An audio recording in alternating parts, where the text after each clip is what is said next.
High மக்களே, இன்றைக்கி நம்ம பார்க்க போகிறது சுட சுட சாப்பாட்டுக்கும் சப்பாத்திக்கும் ஒரு சூப்பரான கிரேவி தான் பார்க்க போகிறோம். ரெட் பீன்ஸ் கறி ராஜ்மா வச்சு தான் பார்க்க போகிறோம். வாங்க இப்படி செஞ்சு பார்த்தரலாம். குக்கரில் ஒரு 3-4 டேபிள் ஸ்பூன் அளவுக்கு எண்ணெய் விட்டுக்கலாம். ஒரு பட்டை, ஒரு கருப்பு ஏலக்காய், 3 லவங்கம், 1 டீஸ்பூன் சீரகம் இதெல்லாம் பொரிஞ்சதுக்கப்புறமா 3 மீடியம் சைஸில் வெங்காயம் அரைச்சி வச்சுருக்கேன். ஒரு பச்சை மிளகாய் இதெல்லாம் வதக்கி விட்டுக்கலாம். வெங்காயம் நல்லா வதங்கி வந்ததுக்கு அப்புறமா நம்ம இஞ்சி பூண்டு பேஸ்ட்டு 1 டேபிள் ஸ்பூன் அளவுக்கு சேர்த்திக்கலாம். இதையும் வதக்கி விட்டுக்கலாம்.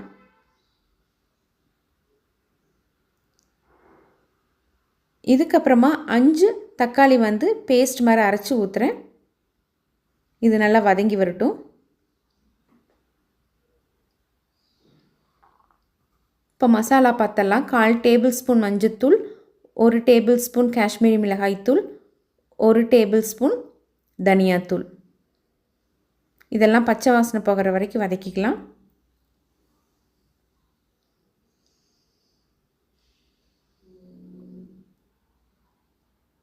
உப்பு தேவையான அளவுக்கு சேர்த்திக்குங்க.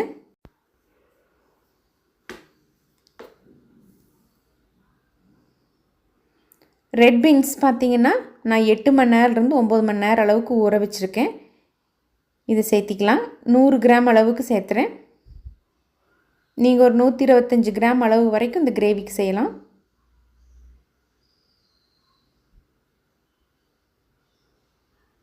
இப்போ இந்த கிரேவிக்கு தகுந்த அளவுக்கு நம்ம தண்ணி விட்டுக்கலாம். நீங்கள் 1/2 லிட்டருந்து 3/4 லிட்டருக்குள்ளே ஊற்றிக்கலாம். நான் 1/2 லிட்டர் ஊற்றுறேன்.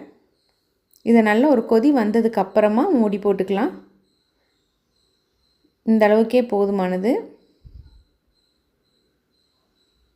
இப்போ ஒரு கொதி வரப்போது மூடி போட்டு வெயிட் போட்டு 4லிருந்து 5 விசில் விட்டு எடுத்துக்கலாங்க.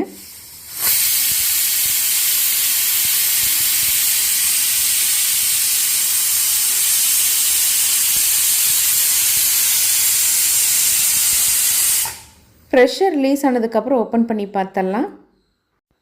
இப்போ ஓப்பன்லேயே மீடியம் ஃப்ளேமில் வச்சு 2-3 நிமிஷம் கொதி விடலாம். 1 டீஸ்பூன் கஸ்தூரி மேத்தி சேர்த்திக்குங்க. கரண்டியில் அப்படியே மிக்ஸ் பண்ணி விட்டுட்டு கொஞ்சமாக பீன்ஸ் அப்படியே மசிச்சு விட்டிங்கன்னா கிரேவி நல்லா திக்காக கிடைக்கும் நம்மளுக்கு.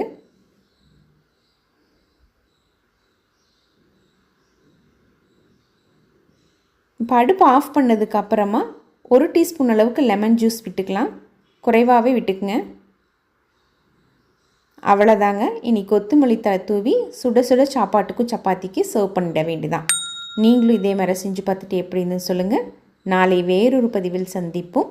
அதுவரை நன்றி, வணக்கம்.